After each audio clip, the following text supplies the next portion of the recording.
Sí, señor.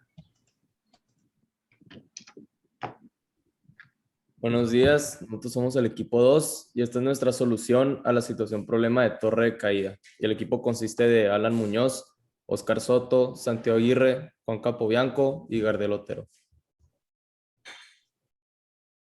Este es el orden en el que vamos a presentar el contenido de la presentación. Empezamos con la introducción, siguiendo el planteamiento del problema, después el diagrama, después el marco teórico, seguido de la función de aceleración y terminando con la conclusión.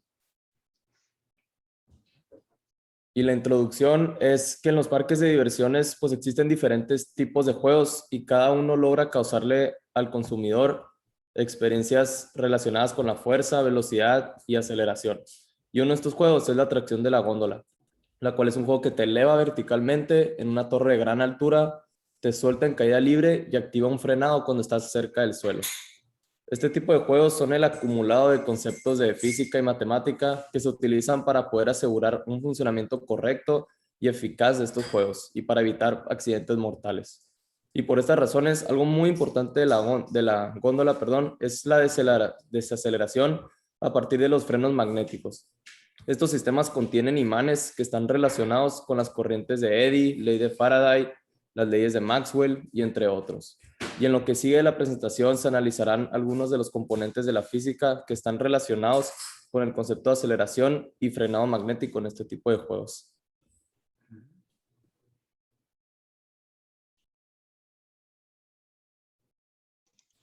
Bueno, para seguir, tenemos el planteamiento del problema.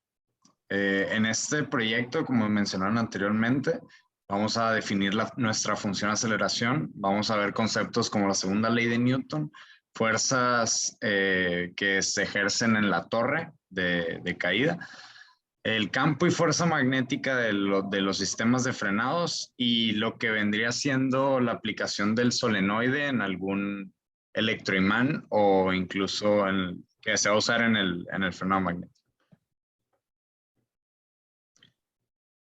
Para entender más o menos cómo funciona más o menos una torre de caída, preparamos aquí un diagrama que establece más o menos cómo fluye o cómo es el proceso entero de la atracción en sí. Entonces podemos ver que empieza y podemos ver que en el siguiente paso los pasajeros ingresan a la góndola. Luego la góndola se eleva hasta la parte más alta de la torre. Posteriormente se suelta la góndola con un sistema de caída que hace que la góndola caiga en caída libre. Y antes de eso, después de eso, se induce corriente dentro de cables creando su propio campo electromagnético. Después, la góndola cuenta con imanes en la parte posterior que dejan un espacio libre para que entre la placa. Hagan de cuenta que tiene el sistema de rieles tiene una placa y la góndola en sí tiene un espacio donde cabe eso perfectamente, que ahí es donde se va a inducir la corriente eléctrica y crear el campo magnético. Al llegar a la parte inferior de la torre se produce un frenado con el sistema electromagnético conocido como frenado de Eddy, que evidentemente usa corrientes de Eddy o corrientes de Foucault, que las vimos en clase. La placa se opone a los imanes de la góndola creando una fuerza de levante, una fuerza electromotriz que hace que frene la misma. Y lo bueno de este sistema es que el frenado no es lineal, así que hace que la llegada tenga un sistema, o sea, tenga una especie de suavización a llegar hasta el cero, hasta el metro cero. Posteriormente la góndola se detiene por completo, los pasajeros se bajan y se repite el proceso con el siguiente grupo de personas.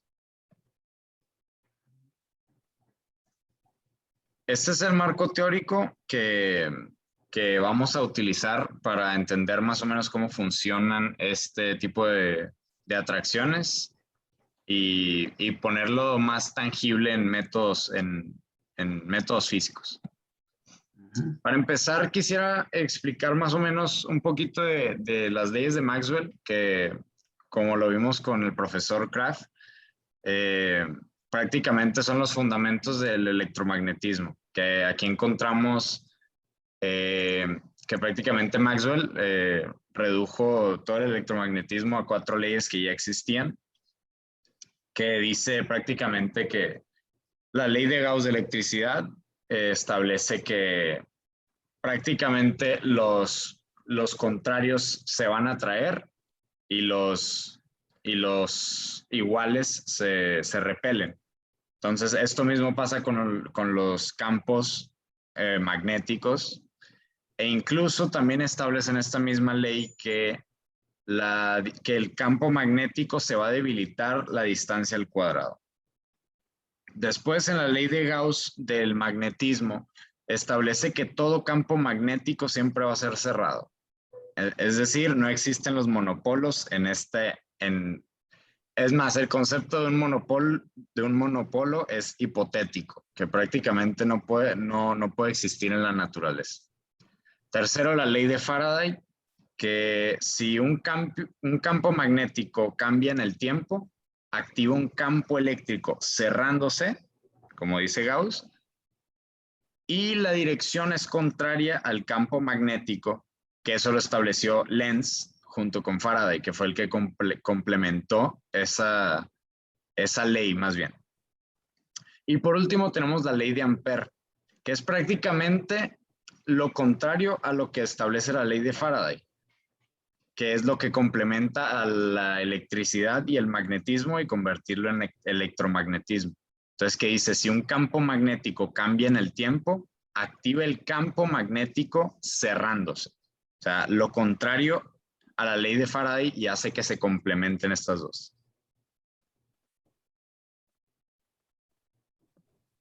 Pues bueno, profes, yo les voy a hablar, voy a seguir un poco con lo que es el marco teórico, comenzando con la segunda ley de Newton. Yo creo que ya todos lo conocemos, pero pues como nos dice, la fuerza neta o la suma de todas las fuerzas es igual a la masa por la aceleración.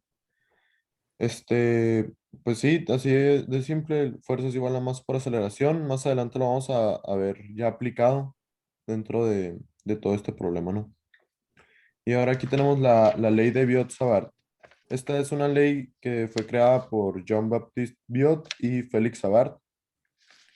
¿Para qué nos sirve esta ley? Es para poder calcular el campo magnético, ¿no? Bueno, pues abajo tienen dos fórmulas, en blanco. La de la izquierda es la forma diferencial y la derecha es la forma para calcular ya el campo magnético.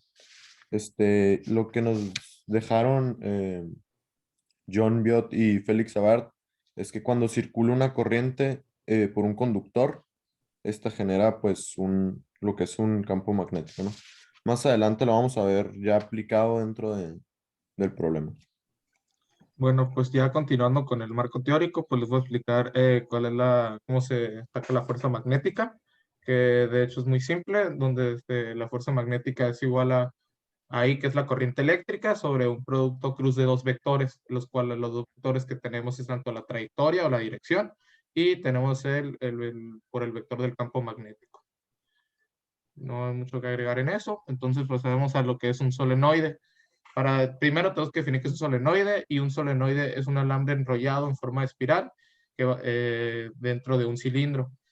Es importante recalcar que entre mayores espirales podemos generar un mayor campo magnético. O sea, si a este le inducimos corriente y hay un mayor número de espirales, podemos tener un campo magnético más intenso y una mayor corriente eléctrica, la cual también, como mencionó nuestro compañero Juan Pablo, pues se desconoce como las corrientes de Eddy o de Foucault.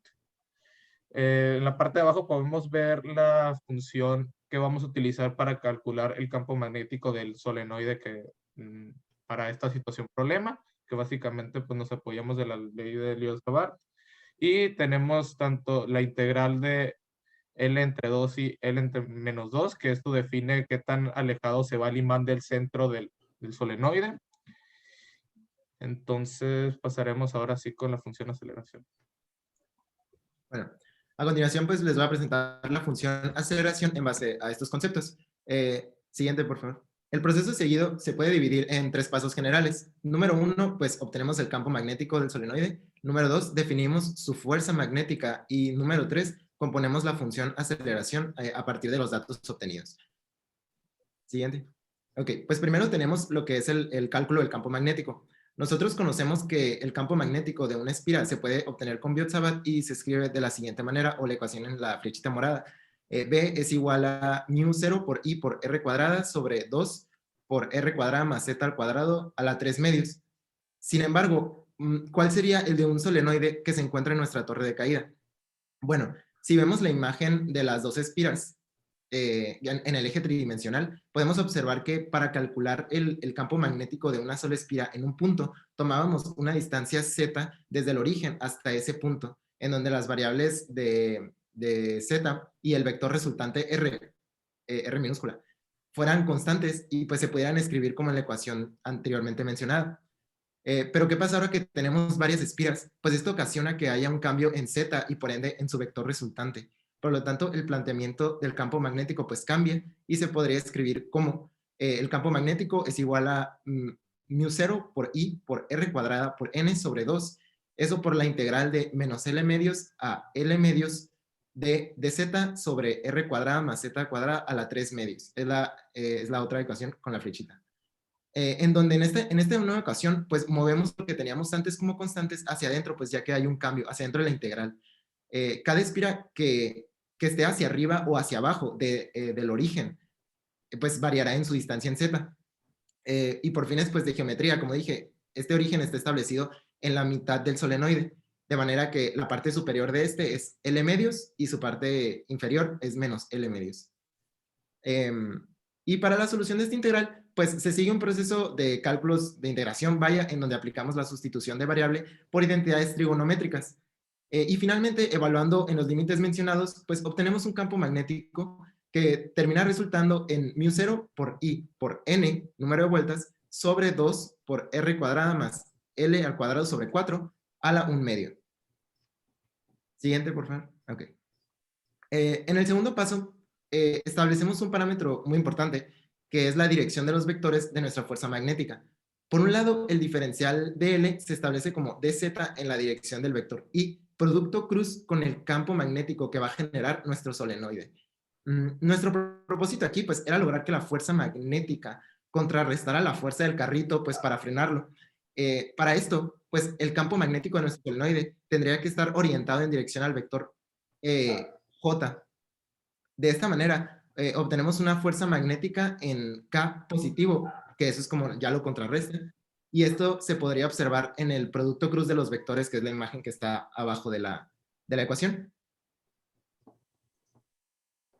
Aquí al lado derecho podemos observar un pequeño diagrama o representación visual de cómo funcionarían este tipo de ecuaciones en la vida real. O sea, aquí podemos ver que tenemos un tubo que tiene un dipolo magnético en la parte inferior del tubo. El pequeño cuadro que se encuentra en el medio simula un imán, y lo que sucede es que al tirar este imán en caída libre y tener contacto con el campo magnético del dipolo eléctrico, del dipolo magnético, se crea una fuerza electromotriz hacia arriba, una fuerza de levante, lo que hace que se frene eventualmente con respecto al tiempo. Entonces, aquí más o menos podemos ver gráficamente todos los conceptos que hemos estado recabando a lo largo de la presentación. Que este mismo concepto se va a usar para la solución de la góndola, para el frenado magnético de la góndola. Finalmente, pues utilizamos Newton, como se mencionó. Insertamos la fuerza gravitatoria como, bueno, las fuerzas que van a actuar, pues sería la fuerza gravitatoria y pues la fuerza del campo magnético, la fuerza magnética. Esta fuerza gravitatoria, pues la definiríamos como es igual a menos mg, y la fuerza magnética como la corriente por la integral de la trayectoria diferencial dl, producto cruz con el campo magnético del solenoide, que nuestro propósito era que esta fuerza magnética tuviera un vector K positivo para contrarrestar la fuerza del carrito. Juntamos esto en la segunda ley de Newton como FB menos FG sobre M y se ve como la tercera imagen de la ecuación, tomando en cuenta también la corriente eléctrica, ¿no? Y esa sería la ecuación utilizada. Alan, nada más que en la imagen que pusieron ahorita aparece arriba en dirección J, ¿verdad? ¿Dónde? Ahí está, mira. J, o sea, la tomaron J como arriba, ¿verdad? Nos está de que, o sea, la fuerza magnética, sí, como J para acá, para que el vector saliera para acá, para arriba, en K. Ah, pero esta es la fuerza que está frenando la góndola, pues la pusieron en dirección J. ¿Hay un error o tomaron la J para arriba nada más? Para arriba nada más. Ajá.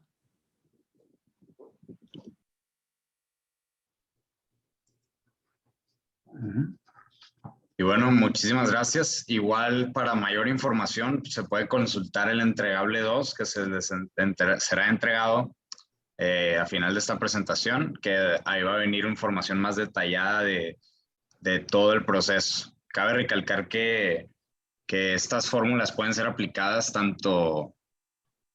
pueden ser aplicadas para el mundo real y se puede hacer pruebas y experimentos con tubitos y así, por si aplicando estos conceptos físicos. Entonces, estas son las referencias que usamos, incluso tenemos más, esas fueron las de la presentación, sin embargo, referencias de información están contenidas en el entregable 2. Muchas gracias. El huracán Cóndor, Muy interesante. bien. Bueno, entonces empezaríamos la ronda de preguntas. Voy a iniciar yo, profesor. Sí, adelante. Nada más un comentario, ¿no, chicos? Tengan bien claro lo que le llaman sistema de referencia, ¿no? El sistema de referencia, por lo general, se toma K hacia arriba, ¿no? Hacia abajo menos K, a la derecha se toma J, a la izquierda menos J, ¿verdad? Y la parte del ancho se toma la dirección I. Es lo común, pero ustedes pueden manejar las direcciones como sea. Yo les pregunté ahorita, yo vi que la fuerza magnética estaba en J. Quiere decir que ustedes rotaron 90 grados los ejes, ¿no? O sea, da igual, da lo mismo, nomás que no se vayan a confundir con ese acomodo de los... Okay. Sí, es cierto. Sí, porque si construyen una torre así, pues no les va a funcionar, ¿no? Sí, pues, hay una cosa, chicos, nada más. No vi la función aceleración, o no sé si la pasaron muy rápido. Ya se la enseña, por favor. Sí.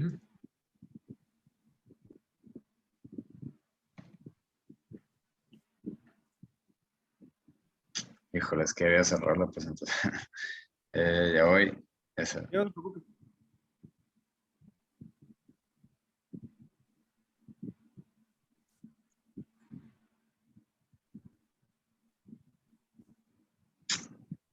No se me abre esto.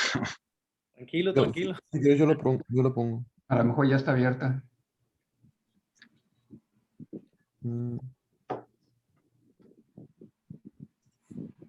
Voy.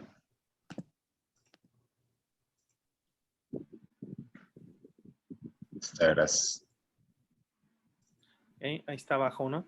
Esta es la función de aceleración. Pero, por ejemplo, esta es la función de aceleración. ¿La pudieron calcular?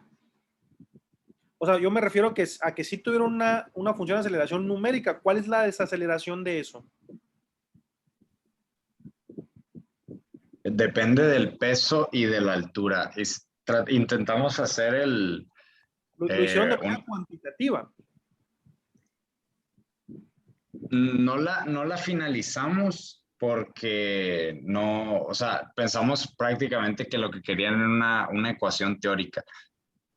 Porque en las instrucciones que habíamos pedido en el reto, estábamos un poco confundidos ahí más o menos con las instrucciones porque en Canva salían unas, en clase como que vimos sí, pero otros equipos hicieron otras, o sea, como que sí le hicieron cuantitativas. Entonces empezamos a hacer cuando supimos que era algo más cuantitativo, empezamos a hacer la atracción de Doctor Dooms de Fearfall, que está en Orlando.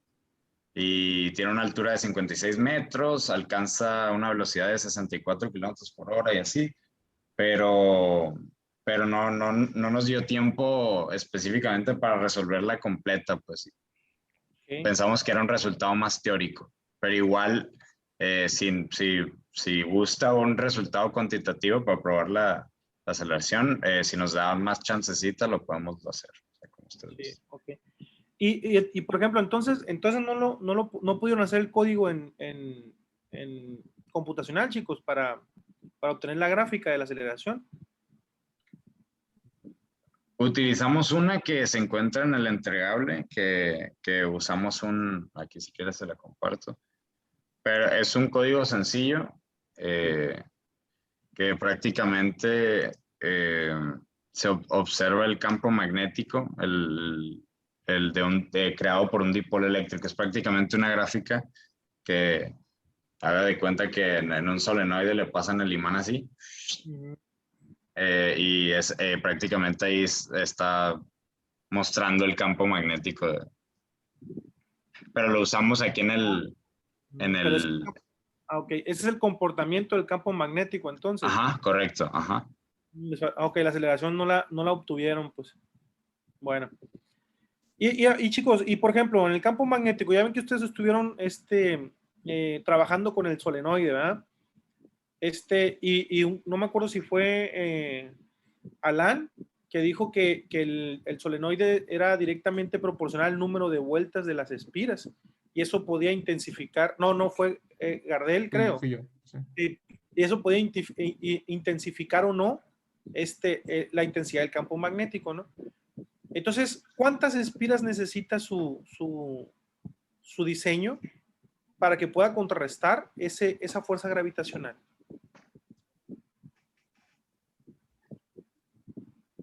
Pues dependería también del tamaño de la caída, ¿no?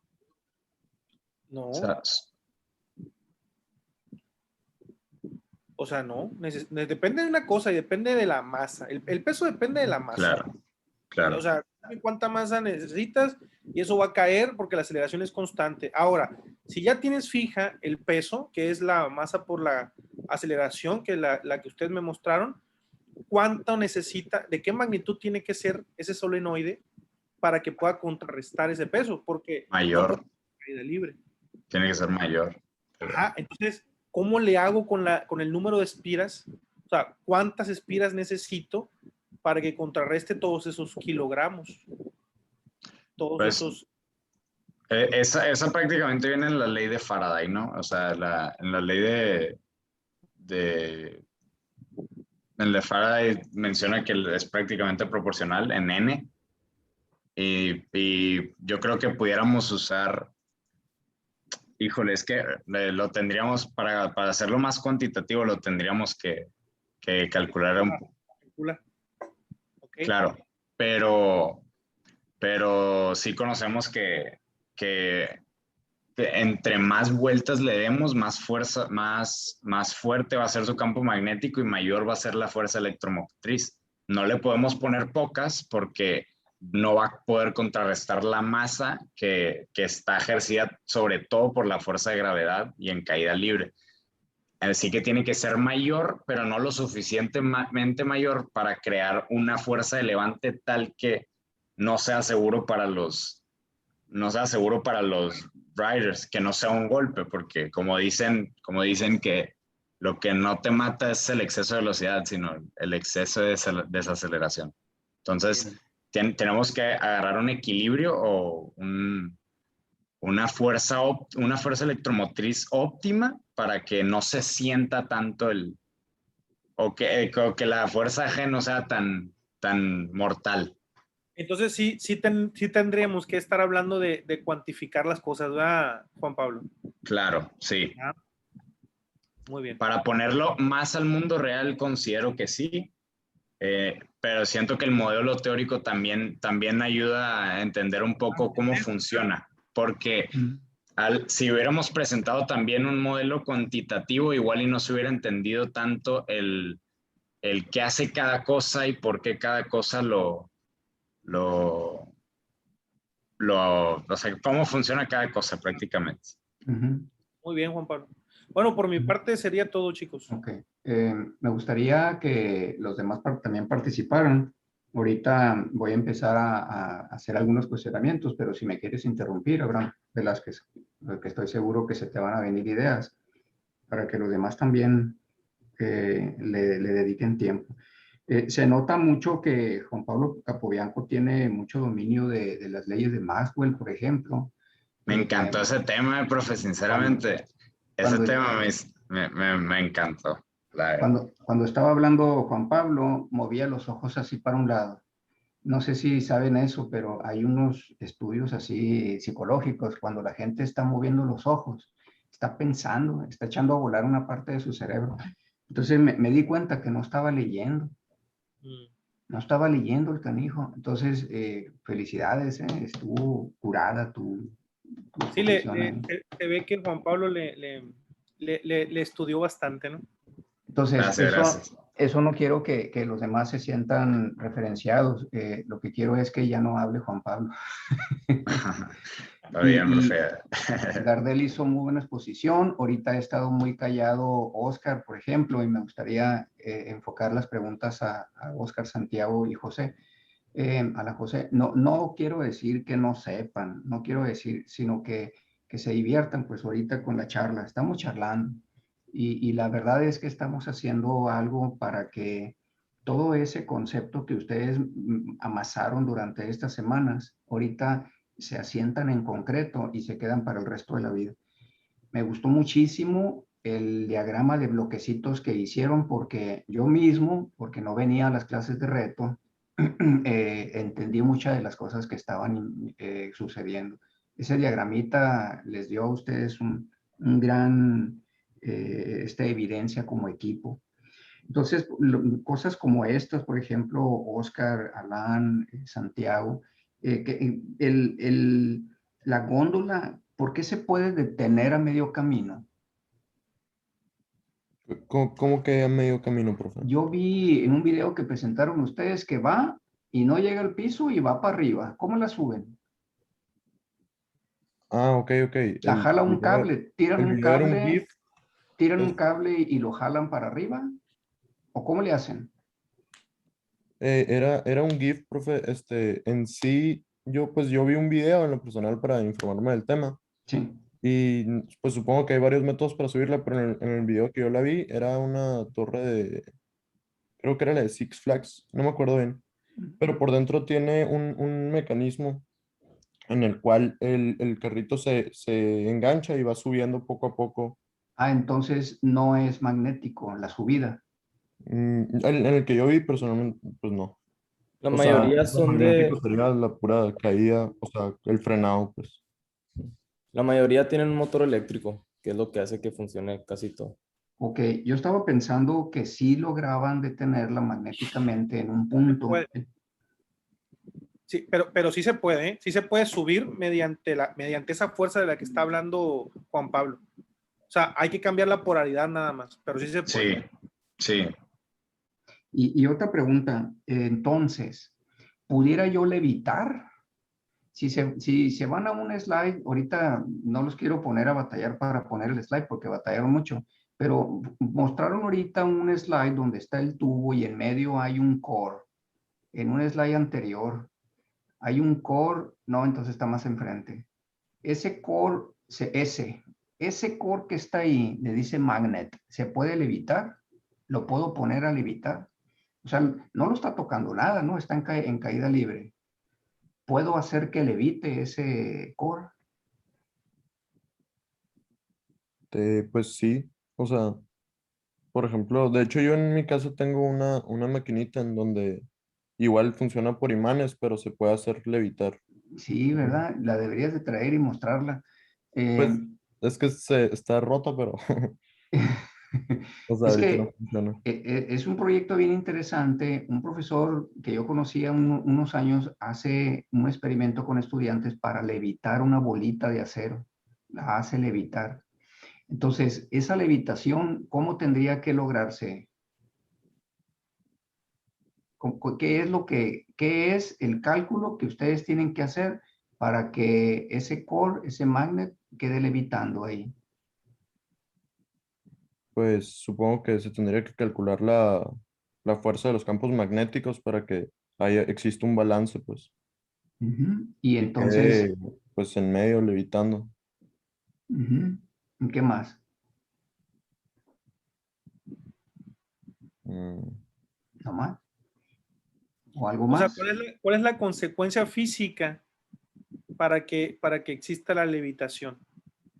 Que prácticamente sea cero eh, la que la fuerza. gravedad sea... No, ¿Qué, la- qué componentes tendrían que ustedes considerar? A considerar el cable, el campo magnético, Tienen las ecuaciones, pues. De aquí a estas ajá. ecuaciones, ¿qué tiene que suceder para que levite, para que el profesor Abraham diga, no, estoy satisfecho con el experimento?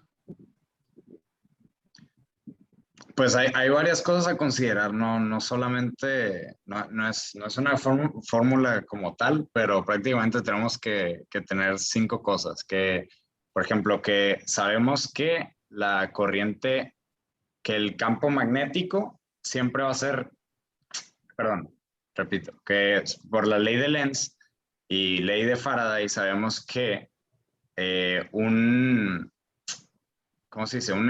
Por ejemplo, un alambre eléctrica con corriente eléctrica dentro va a formar un campo magnético en cierta dirección Ujú, y la corriente inducida tenga que haga ese campo magnético va a ser contraria al, a la, va a ser contraria al campo magnético. Entonces, ciertamente yo creo que se pudiera hacer algo por el estilo con la ley de Ampere, pero para crear una fuerza electromotriz de cero, o sea, que prácticamente esté en cero en ninguna dirección. Aparte, también influye la forma del imán, o sea, del magneto, porque tendría que ser una forma esférica para que no se esté moviendo todo el rato.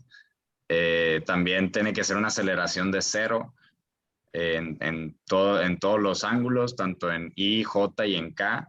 ujú, Eh, por eso digo, no puedo confirmar concretamente que una fórmula tenga todos esos datos ahorita, ujú. pero prácticamente tiene que ser con una aceleración neta de cero, fuerza neta de cero, y que el campo magnético sea suficiente para levantar el peso de la bola de acero, que quién sabe de qué tamaño sea. Eh, No, o sea, y es que sí estás mencionando muchos de los conceptos y uno que probablemente no se han enfocado es en el hardware, en el físico, o sea, qué componentes físicos necesitarías modificar para hacer ese tipo de cosas.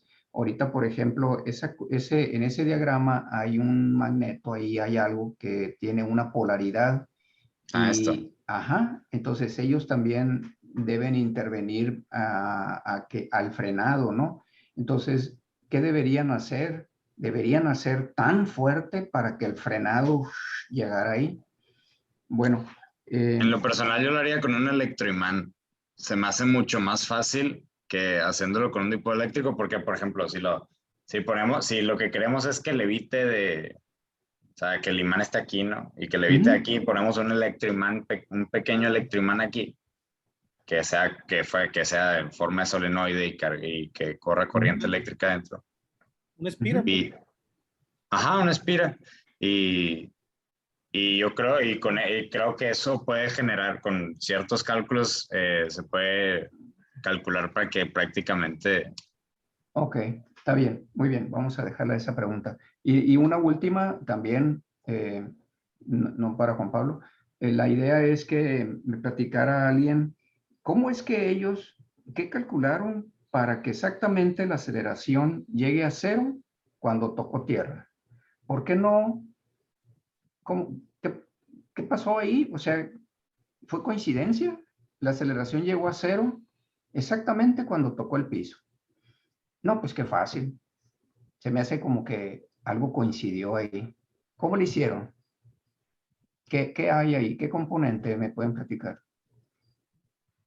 Pues el componente del frenado, ¿no? Para que, o sea, los campos que va generando, o sea, mientras va bajando el carrito, pues estamos conscientes que la fuerza magnética pues va ejerciendo O sea, va bajando y por cada espira, por decir que toca o que pasa, pues se genera un campo magnético en contra de esa caída, pues. Entonces, yo me imagino que calcularon cuántas espiras se necesitan, de manera que mientras va bajando el carrito, pues se va generando constantemente esa fuerza y ya, pues ya cuando llega casi hasta abajo, pues ya frenó, ya contrarrestó demasiado esa fuerza, pues que lo para al final del camino, pues. ¿Pudieras decir tú entonces que el número de espiras es distinto en el tubo? Sí, dependiendo de ¿O del es, peso del carrito, ¿no? De cuánto puede contrarrestar. Ah, no, o sea, no, no es exacto. No he o ido sea, con este. las espiras, imagínate que es un resorte. Tú pudieras decir que para detener el carrito en el punto de abajo, el número de espiras están más pegaditas abajo, una cosa así. Pues me imagino que son equidistantes, entonces, pues sí están ejerciendo la fuerza y la ejercen de que a lo largo de todo el trayecto. Entonces eso hace que lo frene Ujú. y pues no hay como un número específico de espiras necesarias, o sea, se tendría que calcular en base a la masa del carrito. Ujú. Entonces, pero sí me imagino que tienen la misma distancia, pues, entre ellas para frenarlo. O sea, Sí, parejo lo que todo. hace es que en el centro crea un campo magnético tan fuerte que a medida de que el imán que está en la góndola vaya cayendo, pues la fuerza que atrae al electroimán, como lo vimos en la ley de Gauss, el campo magnético se debilita la distancia al cuadrado hacia arriba, pues, y hacia abajo y hacia donde sea, perdón. Y entonces, a medida de que se va concentrando en el centro o en el núcleo del campo magnético, pues obviamente la fuerza va a ser mayor y cuando baja es menor, entonces lo suelta poquito, poquito, poquito. O sea, como que hay como lo vimos ahorita en una pequeña gráfica. Okay. Igual, pues, como van incrementando el número de espiras, pues, de la misma manera, pues, va aumentando la fuerza, pues, entonces aumentan los campos, pues, en medida que va pasando el imán por un trayecto más largo, pues. Muy bien. Y una última pregunta. También se le hizo el equipo anterior. Hay un cálculo ahí que pudiera ser fatal. Esa pregunta así como que me gusta. ¿Ya se acuerdan el bloque pasado que calcularon la capacitancia? Pues te equivocas en unos microfarad, no pasa nada. Quemas un LED. ¡Pum! Se quemó el LED. Pero aquí puedes equivocarte en qué y puede ser fatal. El, es pregunta, puedes, o sea, ¿en qué te pudieras equivocar y que haga que el proyecto sea fatal? Como es una respuesta argumentativa, me gustaría ver si tienen otra Híjole, opinión. a mí lo que me daría miedo sería, por ejemplo, la corriente eléctrica, porque si usamos, o sea, si es que para el frenado magnético se usa un tipo eléctrico o un electroimán, imagínate que se vaya la luz en plena ida y tu frenado magnético prácticamente se queda inútil y ese sí sería un problema. Entonces, tuviéramos que tener una fuente de poder o un generador eléctrico alterno a la luz del parque. Se tendría que tener... Está bien, eh, tu respuesta sí, sí está bien fundamentada, pero me refiero a los componentes que ya tiene actualmente. Si tú construyes mañana una torre de esas para Hermosillo, entonces de los componentes que trabajamos aquí, no te metas con el cemento ni nada de eso. De los componentes que tenemos aquí, si te equivocas en qué, es fatal.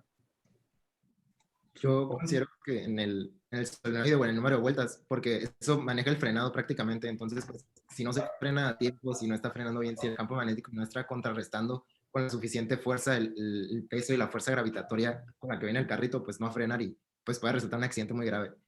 Eso sería Sí, el mayor error en el cálculo que me puedo imaginar.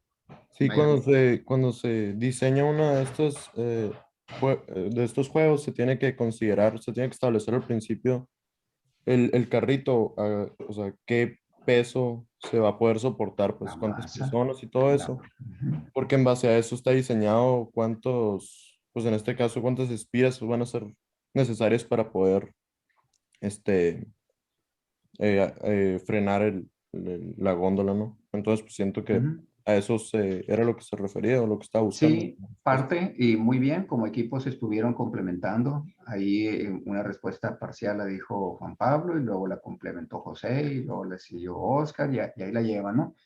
Para que vean que sí se ayudan unos con otros. No sé si se te ocurre otra pregunta, Abraham. Yo ya... No, yo estoy, creo que por mi parte sería todo, chicos, me parece bien, me pareció excelente, salvo la parte cuantitativa, ¿no? Que les hace falta cuantificar, pues, ¿no? Porque hay preguntas que se pueden resolver más fácil con cálculos numéricos, pues, ¿no?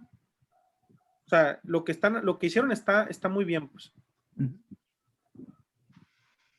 Sí, yo de mi Sí, parte. no sé si guste, profe, que después lo hagamos o si está satisfecho así, pero prácticamente yo creo que lo importante es el entender los conceptos. Sí, totalmente. Exacto, Ok. Juan Pablo. Muy bien. Sí, Chicos, yo- por mi parte sería todo. El bloque, mi participación se termina hoy, ¿no? Con ustedes en el bloque. sí, Bueno. yo